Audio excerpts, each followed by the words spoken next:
नमस्कार दोस्तों, आईपीआर गुरु YouTube channel पर आप सभी का स्वागत है। दोस्तों, लास्ट क्लास में हम लोग बायोलॉजिकल डाइवर्सिटी एक्ट पढ़ रहे थे और कुछ टॉपिक्स हम लोगों ने कंप्लीट कर लिए थे, जैसे कि व्हाट इज़ बायोडाइवर्सिटी, क्या होता है बायोडाइवर्सिटी, या जिसे बायोलॉजिकल डाइवर्सिटी बोलते हैं। एक ही चीज़ है, मतलब जैव विविधता, जिसे हिंदी में बोला जाता है।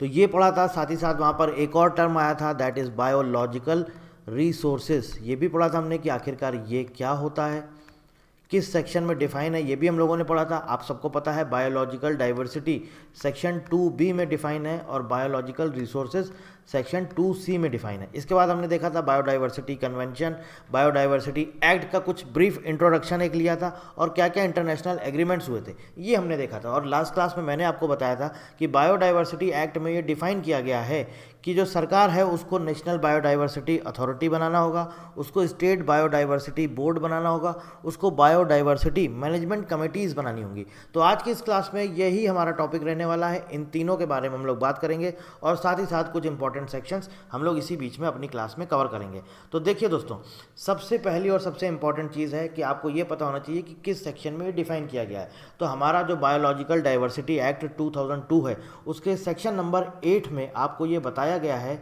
सेक्शन नंबर 8 में ये डिफाइन किया गया है कि आपको नेशनल बायोडाइवर्सिटी अथॉरिटी आपको बनाना होगा, ये बनाना होगा, ठीक है। इसके साथ साथ सेक्शन नंबर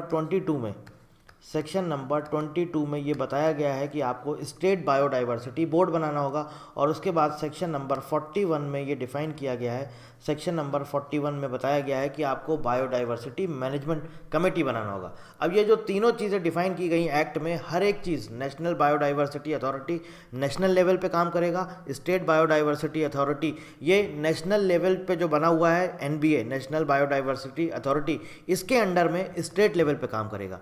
और लोकल लेवल पे जो है वो हमारा बना है बायोडाइवर्सिटी मैनेजमेंट कमेटीज़, ये हमारा किसके अंडर में काम करेगा, ये हमारा जो स्टेट लेवल का स्टेट बायोडाइवर्सिटी बोर्ड है इसके अंडर में काम करेगा। तो ये सारा कुछ डिफाइन किया गया है सेक्शन नंबर 8, सेक्शन नंबर 22 और सेक्शन नंबर 41। अब यहाँ पर बात आती है कि ये तो हमें डिफाइन कर दिया गया है कि ये हमें बनाना है, लेकिन कहीं कहीं ये भी सवाल पूछ लिया जाता है आपसे एग्जाम में कि इसके फंक्शंस बताइए कि कौन से सेक्शन में डिफाइन किया गया है। तो सेक्शन नंबर 18 में functions and powers of national biodiversity authority define किया गया है। ध्यान रखिएगा, सेक्शन नंबर 18 में फंक्शंस की बात हो रही है, ठीक है, क्या इसके काम होते हैं। इसके बाद आता है सेक्शन नंबर 23। सेक्शन नंबर 23 में हमें ये बताया गया है कि जो बायोडाइवर्सिटी स्टेट बायोडाइवर्सिटी बोर्ड है इसके क्या फंक्शंस हैं, ठीक है। तो ये कुछ इंपॉर्टेंट सेक्शंस थे जो आपको जानना ज़रूरी है। और इसके अलावा हमने पिछली क्लास में भी कुछ डेफिनेशन थी, उनके भी आपको सेक्शन बताए थे। जैसे सेक्शन नंबर 2B आपको बताया था, बायोलॉजिकल डाइवर्सिटी से रिलेटेड था, बायोलॉजिकल डाइवर्सिटी या बायोडाइवर्सिटी, ठीक है। और सेक्शन नंबर 2C आपको बायोलॉजिकल रिसोर्सेज था, ठीक। चलिए, ये हमें पता चल गया किस किस सेक्शन में डिफाइन है। अब एक एक करके इन तीनों टर्म को समझते हैं। नेशनल बायोडाइवर्सिटी अथॉरिटी क्या है, स्टेट बायोडाइवर्सिटी बोर्ड क्या है और बायोडाइवर्सिटी मैनेजमेंट कमेटीज़ क्या है। चलिए देखिए दोस्तों, यहाँ पे लिखा हुआ है National biodiversity Authority was established by the central government in 2003 to implement India's Biological Diversity Act 2002। मतलब कि जो भारत का जो ये बायोलॉजिकल डाइवर्सिटी एक्ट था, इसको लागू करने के लिए, इसको इम्प्लीमेंट करने के लिए एनबीए की स्थापना की गई। और स्थापना कब की गई? 2003 में भारत सरकार के द्वारा। इंपॉर्टेंट रहते हैं ये ईयर वगैरह भी, आपको ये भी सारी चीज़ें याद करना बहुत ज़रूरी है।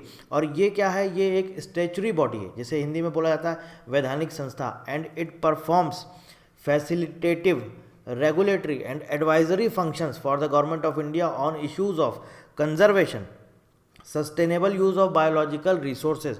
मतलब कि क्या है? मतलब कि जो हमारे बायोलॉजिकल रिसोर्सेज हैं उसके कंजर्वेशन के लिए, या फिर आप समझ सकते हैं उसके सस्टेनेबल यूज़ के लिए, मतलब उसके यूज़ के लिए, उसके उपयोग के लिए, और उसके साथ ही साथ जो भी बेनिफिट शेयरिंग होती है उससे रिलेटेड जितने भी जो मामले होंगे, उनसे जुड़े जो भी मामले होंगे, ये क्या करती है? ये अथॉरिटी क्या करेगी? सरकार को सलाह देगी और मार्गदर्शन देगी। ये पूरा का पूरा काम है एनबीए का। National biodiversity authority NBA is established under section 8 of the Biological Diversity Act 2002। ये बहुत इंपॉर्टेंट है, आपको पता होना चाहिए। अब देखिए यहाँ पर वही चीज़ लिखी गई है, the prominent functions of NBA are. to facilitate and advise the government of India on issues of conservation, sustainable use of biological resources and fair, equitable sharing of benefits of use arising out of the utilization of biological resources। जैसा कि मैंने आपको बताया क्या है कि जैव संसाधन के उपयोग से जो भी इनको क्या बोलते हैं जो लाभ वगैरह मिलेगा उसका इक्वल जो है उसकी शेयरिंग होनी चाहिए। तो इसके बारे में साथ ही साथ जैव विविधता के जो हमारे बायोडाइवर्सिटी के जो कंजर्वेशन है वो, और साथ ही साथ सस्टेनेबल यूज़, इसकी सलाह देना है किसको, भारत सरकार को। ठीक है, और साथ ही साथ to assist the state governments in the selection of areas of biodiversity importance under subsection of section 37 as heritage sites and measures to be adopted for the management of such heritage sites. मतलब क्या है कि मतलब राज्य सरकारों की भी मदद करेगी, ये भारत सरकार को तो सलाह देगी, साथ ही साथ राज्य सरकारों की भी मदद करेगी, उन्हें बताएगी ऐसे क्षेत्र जहां पर रिच मतलब कि बहुत हाई बायोडाइवर्सिटी जो एरियाज़ हैं उनकी पहचान करने में मदद करेगी स्टेट गवर्नमेंट की। ठीक, यहाँ तक पूरी चीज़ें समझ में आ गई। और ये हमने आपको लास्ट क्लास में भी बताया था, जो बायोलॉजिकल जो हमारी जो क्या बोलते हैं हेरिटेज साइट्स हैं वो टोटल आज की डेट में कितनी है, 49। डिफाइन कहाँ पर है, सेक्शन नंबर 37 में। ठीक है, चलिए यहाँ तक बात समझ में आ गई, एनबी आपको समझ में आ गया। अब बात करते हैं, हमारा दूसरा आता है स्टेट बायोडाइवर्सिटी बोर्ड। अब ये स्टेट बायोडाइवर्सिटी बोर्ड क्या होता है, ये हर स्टेट में बनाई जाती है, हर स्टेट में अपनी हर स्टेट का एक एक स्टेट बायोडाइवर्सिटी बोर्ड है। ये क्या करता है, बायोडाइवर्सिटी से रिलेटेड जितने भी रूल्स और रेगुलेशंस होते हैं उनको लागू करता है और उनको कंट्रोल करता है, नियंत्रित करता है। The authority has created dedicated boards in 28 states called the State Biodiversity Board to ensure the regulation and implementation of the guidelines issued by the central government in the respective states। ठीक है, the state biodiversity board SBB is constituted under section 22 of the Biological Diversity Act 2002। Section 22 में define है कि आपको एक state biodiversity board state level पे बनाना होगा। ठीक है, अब देखिए इनके क्या फंक्शंस हैं। फंक्शंस की बात आ जाती है तो मैंने आपको बता ही दिया है कि कहाँ पर डिफाइन है, सेक्शन नंबर 23 में। देखिए क्या कह रहा है, regulation of the matters relating to the conservation of biodiversity. सीधी सी बात है, बायोडाइवर्सिटी के कंजर्वेशन से रिलेटेड जो भी मैटर होगा, उसके रूल्स रेगुलेशन से रिलेटेड जो भी चीज़ें होंगी, ये सारा का सारा काम कौन करेगा, ये सारा का सारा काम उसकी मॉनिटरिंग वगैरह ये सब कौन करेगा, SBB स्टेट बायोडाइवर्सिटी बोर्ड। इसके बाद देखिए लिखा हुआ है, the board can grant approval और undertake any activity refer to in section 3, 4 and 6 of the act। Example, request for commercial utilization or biosurvey and bio-utilization of any biological resources by the Indians। मतलब क्या है कि मतलब ये जो SBB है ये इन सारी एक्टिविटीज़ को जो है क्या दे सकता है, ग्रांट दे सकता है, मतलब कि अनुमति दे सकता है, जो सेक्शन 3, 4 और 6 से रिलेटेड हैं। कौन कौन से सेक्शन, सेक्शन 3, 4 and 6 से। अब क्या क्या रिलेटेड है, कॉमर्शियल यूज़ हो सकता है, बायो सर्वे हो सकता है। बायो सर्वे मतलब कि जो आपके बायोलॉजिकल जो हमारे रिसोर्सेज हैं उनका सर्वे, और बायो यूटिलाइजेशन मतलब कि बायोलॉजिकल रिसोर्सेज का यूटिलाइजेशन। ठीक है, ये सारी की सारी अनुमति जो है किसके लिए होती है, इंडियंस के लिए होती है। और ये कौन दे सकता है अनुमति, ये दे सकता है SBB यानी कि स्टेट बायोडाइवर्सिटी बोर्ड। इसके बाद देखिए इन्होंने लिखा हुआ है, to monitor the local level committees known as biodiversity management committees. अब देखिए स्टेट बायोडाइवर्सिटी बोर्ड के बाद क्या बोला था कि इसमें क्या डिफाइन है एक्ट में कि बायोडाइवर्सिटी मैनेजमेंट कमेटी बनेगी जो कि इसके अंडर में काम करेगी, लोकल लेवल पे होगी। तो इनका काम यही है कि जो लोकल लेवल कमेटी है इनको भी पूरी तरह से मॉनिटर करना है। The NBA is supporting a total of 2,76,653 BMCs in 28 states and 8 UTs of India. अभी मैं आपको पूरा इनकी वेबसाइट पे दिखा दूंगा, वेबसाइट से इनका जो है स्क्रीनशॉट लिया है। जो लास्ट डेटा इनकी वेबसाइट पर अपडेटेड डेटा है वो 31 जुलाई 2025 तक का।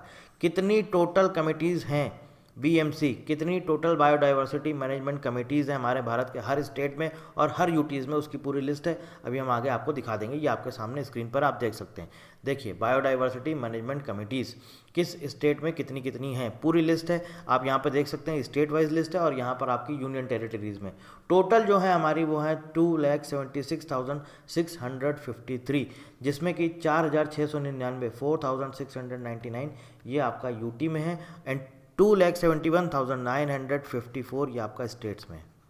ठीक है। हर स्टेट में देख सकते हैं आप, आंध्र प्रदेश में 14,000 हैं, अरुणाचल प्रदेश में 1800 हैं, असम में 2,549 हैं, बिहार में 8,696 हैं। इस तरह से आप देख सकते हैं टोटल पूरा। सबसे ज़्यादा आप देखेंगे तो यहाँ पर आपको मिलेगा उत्तर प्रदेश में है 59,407, 59,407, ये आपकी उत्तर प्रदेश में है। ठीक है।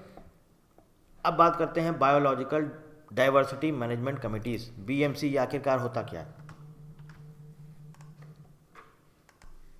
तो ये पूरी आपने लिस्ट देख ली जो अभी हम बात कर रहे थे यहाँ पर, ये पूरी आपकी लिस्ट थी बायोडाइवर्सिटी मैनेजमेंट कमिटीज़ की। अब ये होता क्या है बायोलॉजिकल डाइवर्सिटी मैनेजमेंट कमिटीज़, तो देखिए इसको ध्यान से समझिएगा।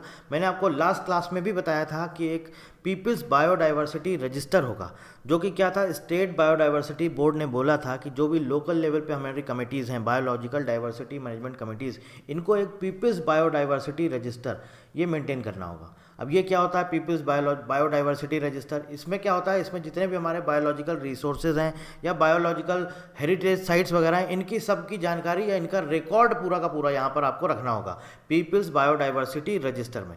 अब ये होती क्या है थोड़ा सा समझ लेते हैं। Biological diversity management committees are local level institutions created under the Biological Diversity Act 2002 to promote conservation, sustainable use and documentation of biological resources. They function at the local body level such as gram panchayat, municipalities या फिर municipal corporation, ठीक है, नगर निगम जिसे हम बोलते हैं। ठीक, under section 41 of the Biological Diversity Act 2002 every local body in India must establish a biological diversity management committee, section 41 में डिफाइन है। इसके बाद बोला गया है these committees work under the guidance of national biodiversity authority and the state biodiversity boards, इनके under में काम करती। BMC में जनरली आपके 7 मेंबर्स होते हैं, इंक्लूडिंग एक चेयरपर्सन होना चाहिए एंड 6 मेंबर्स होना चाहिए nominated by the local body. Local body क्या होती है, ग्राम पंचायत हो सकती है, आपका म्यूनिसिपैलिटीज़ हो सकती है, म्यूनिसिपल कॉरपोरेशन हो सकते हैं, ठीक है। One of the most responsibilities of BMC is preparing the people's biodiversity register, और यहाँ पर नीचे BMC के पूरे फंक्शंस लिखे गए हैं। बहुत आसान है इसको समझना। क्या बोला गया है, सबसे पहली चीज़ conservation of local biological resources, सीधी सी बात है, जो भी हमारे लोकल बायोलॉजिकल रिसोर्सेज हैं उनको पूरी तरह से कंजर्व करके रखना। Promotion of sustainable use of biodiversity, biodiversity का सतत उपयोग कैसे हो सकता है, उसको कैसे प्रमोट किया जाए, ये पूरा का पूरा काम BMC का है। Documentation of traditional knowledge, traditional knowledge का पूरा डॉक्यूमेंटेशन रखना पड़ता है, और ये सब आपको कहाँ रखना पड़ता है, पीपल्स बायोडाइवर्सिटी रजिस्टर के अंदर। Preparation of people's biodiversity register, पूरा रजिस्टर तैयार करना, पूरा रिकॉर्ड मेंटेन करना, and advising the state biodiversity board on biodiversity matters, उनको सलाह देना, ये सारा का सारा काम होता है हमारा BMC का। सो यही 3 हमारे टर्म थे जो इंपॉर्टेंट थे, पूरा हम लोगों ने डिस्कस कर लिया है। नेशनल लेवल पर national biodiversity authority, state level पे स्टेट बायोडाइवर्सिटी बोर्ड, और लोकल लेवल पे बायोडाइवर्सिटी मैनेजमेंट कमिटीज़। टोटल कितनी आज की डेट में कमिटीज़ हैं अगर आपसे पूछा जाए तो 2,76,653 BMCs, और क्या क्या इंपॉर्टेंट सेक्शंस थे वो भी हमने यहाँ पर डिस्कस कर लिए हैं, आपके लिए जानना ज़रूरी था। बहुत बड़ा चैप्टर नहीं है, छोटा सा चैप्टर है, लेकिन इंपॉर्टेंट चैप्टर है। जो सेक्शन इंपॉर्टेंट है, जो मोस्टली एग्जाम में पूछे गए हैं, वही मैंने आपसे यहाँ पर डिस्कस किए हैं। इसके बाद नेक्स्ट क्लास में इसके हम आपको MCQs करवा देंगे, तो उससे क्या होगा, आपका ये पूरा का पूरा जो चैप्टर आपने पढ़ा है पूरा का पूरा रिवाइज हो जाएगा, और उसके बाद फिर हम लोग अपना नेक्स्ट टॉपिक स्टार्ट करेंगे। So thank you very much and thank you for watching.